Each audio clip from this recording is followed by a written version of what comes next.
Frères et sœurs, qui est appelé? Nous avons dans la liturgie de la parole deux exemples qui se complètent en quelque sorte de deux personnes appelées par Dieu.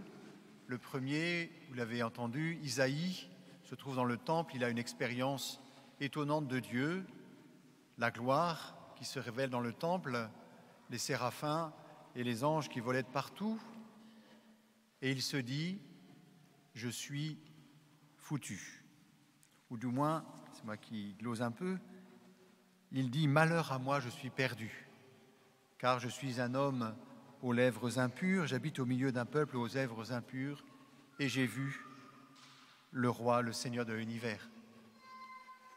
Le réflexe qu'il a, c'est de dire « je ne suis pas digne de m'approcher de Dieu parce que je suis pécheur ».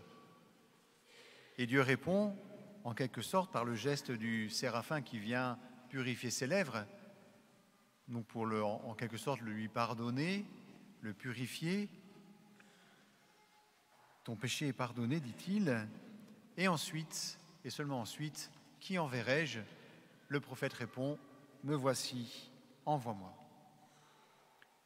Et pour Simon, que nous connaissons un peu mieux que Isaïe, eh bien c'est un peu similaire, mais l'expérience de Dieu est un peu différente. En effet, il voit d'abord non pas la gloire de Dieu, les séraphins, etc. Il voit Jésus, un homme qu'il connaît déjà un peu, qui commence à être connu, et qui s'assoit dans sa propre barque pour enseigner, invitant Simon à s'éloigner un peu du rivage pour éviter que la foule n'oppresse trop Jésus. Et puis comme vous le savez, vous qui vivez au bord de la mer, eh bien l'eau porte la voix. Donc c'est une façon pour Jésus de se faire bien entendre. Et on peut imaginer, enfin moi je l'imagine comme ça, Jésus qui est assis dans la barque et Pierre qui est derrière en train de maintenir la barque à flot pour éviter qu'elle se tourne, etc. Il en profite, il écoute.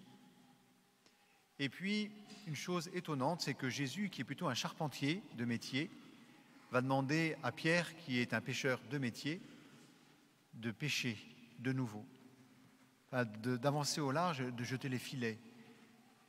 Et Pierre est sceptique, non? Parce qu'ils sont rentrés bredouilles d'une nuit de pêche, donc, et il connaît bien le lac. Bon.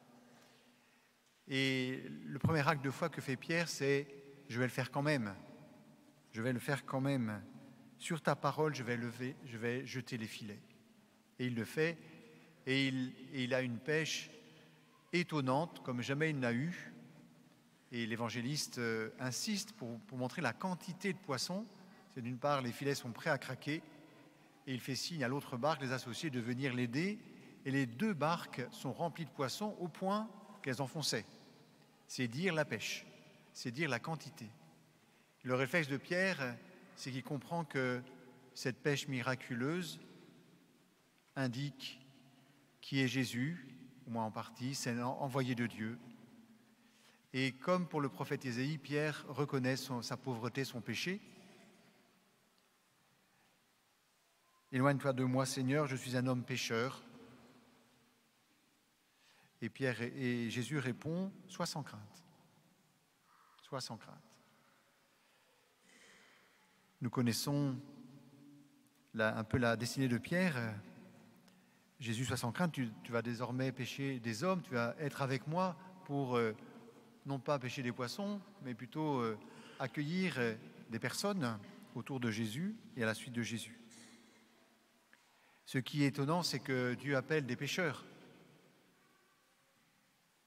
Dieu fait participer à son œuvre des pauvres pécheurs. Et nous connaissons Pierre. Pierre, il a été un peu le leader, mais il s'est fait remettre à sa place plusieurs fois par Jésus. Il a trahi Jésus à la Passion.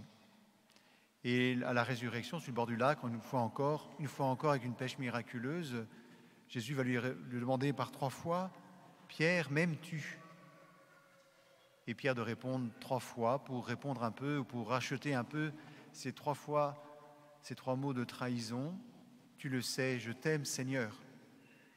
Et Jésus de continuer, « Paie mes agneaux, deviens le pasteur de mon troupeau. Alors, nous connaissons la suite, c'est qu'il le devient. Dans les Actes des Apôtres, on voit quelquefois Pierre qui prend le lead, il guide la première communauté chrétienne de Jérusalem, et puis nous connaissons sa fin puisqu'il traverse les persécutions, il arrive à Rome, et là à Rome il est mis à mort. Nous connaissons son tombeau puisque la basilique Saint-Pierre est construite dessus. Pierre donc a traversé sa vie et a expérimenté en quelque sorte c'est quoi suivre Jésus et qu'est-ce que être apôtre, qu'est-ce qu'être envoyé par Jésus. Alors la question que je posais au début, c'est qui est appelé? Certes, nous l'avons entendu, le prophète Isaïe, Pierre et les apôtres à la fin de l'Évangile, mais nous qui sommes ici, nous avons reçu, comme le rappelle saint Paul, la foi de l'Église. Nous connaissons, nous vivons plus précisément de l'action du Christ qui est mort et ressuscité pour nous, la grâce qui nous est offerte à nous tous baptisés, et bientôt à ces enfants qui ont fait le premier rite d'accueil vers le baptême, Chloé, Louise et Jade, c'est ça, je n'ai pas oublié. Eh bien, nous avons tous reçu cette grâce. Et donc, par cette grâce, nous sommes mandatés par Jésus. Nous sommes mandatés pour annoncer l'Évangile. Et on peut tous se dire, comme Pierre et le prophète, « Je suis un homme aux lèvres impures, je suis un pauvre pécheur. » Effectivement, nous le sommes. Et Jésus nous donne cette grâce, car c'est une grâce de coopérer à l'avènement du royaume, de faire grandir le royaume, c'est-à-dire d'étendre cette connaissance du Christ autour de nous. Bien sûr, c'est Dieu qui opère les conversions, ça c'est très clair, et le « et » est important, et il veut avoir besoin de nous. Alors qui est appelé? Nous sommes tous appelés à cela, appelés à apporter l'Évangile. Et la deuxième question qui va un peu avec, c'est « mais comment ?» Eh bien, de mille manières. Mais la manière la plus simple, la plus abordable et la plus faisable par tous, cette fois-ci, eh bien, c'est de vivre de Christ. C'est-à-dire que nos journées, toutes nos journées, le dimanche bien sûr, mais toutes les autres journées de la semaine, elles soient accueillies par les mains du Christ. Que nous puissions accueillir cette grâce du Christ tous les jours. Vous trouverez les moyens pour le faire, ou la prière le matin, ou un signe de croix, ou je ne sais pas, ou même l'intention de dire « Seigneur, voilà, je commence ma journée avec toi ». Et puis, qu'est-ce qui va annoncer l'Évangile? Ce n'est pas ma parole, ou pas d'abord. Je me rappelle ce petit mot de saint François d'Assise qui envoyait ses frères prêcher. Il leur disait « Allez prêcher l'Évangile ». Et s'il y en a besoin, parlez. En envoyant ces deux frères, il comptait davantage sur la charité qui allait émaner de ce binôme de frères avant leur parole, avant leur prédication. Et donc, cela est accessible à tous, non? De manifester cette charité autour de nous, de mille manières. Ça peut être la bienveillance, l'accueil, l'écoute. Ça peut être le réconfort, le soin, ça peut être de montrer du courage dans l'adversité, de montrer de l'espérance à travers les épreuves. Et les personnes autour de nous devraient pouvoir se poser la question, mais quel est son secret? Comment se fait-il que tel ou tel ait cette façon d'agir qui est assez étonnante dans notre société un peu morose et grise? Quel est son secret? Et qu'il puisse comprendre vite, donc ça suppose que nous laissions apparaître cela, que nous le faisons au nom du Christ. Ou autrement dit, que c'est le Christ qui est notre moteur, c'est le Christ qui est notre cœur de vie et qui se déploie. On devient en quelque sorte un peu transparent à l'action du Christ.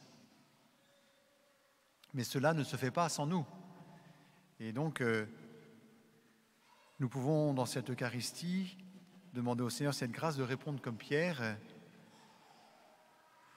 d'abord de dire « je suis un pauvre pécheur », déjà, un pauvre, et puis de dire oui au Seigneur qui nous envoie pour ce sont des hommes que tu prendras. De demander au Seigneur que notre vie soit de plus en plus éclairée par le Christ, qu'elle soit de plus en plus lisible par les personnes qui sont autour de moi, afin qu'eux aussi découvrent la joie d'être au Christ, la joie d'avoir cette amitié avec le Christ, la joie de recevoir l'Esprit Saint pour à leur tour annoncer la bonne nouvelle du salut.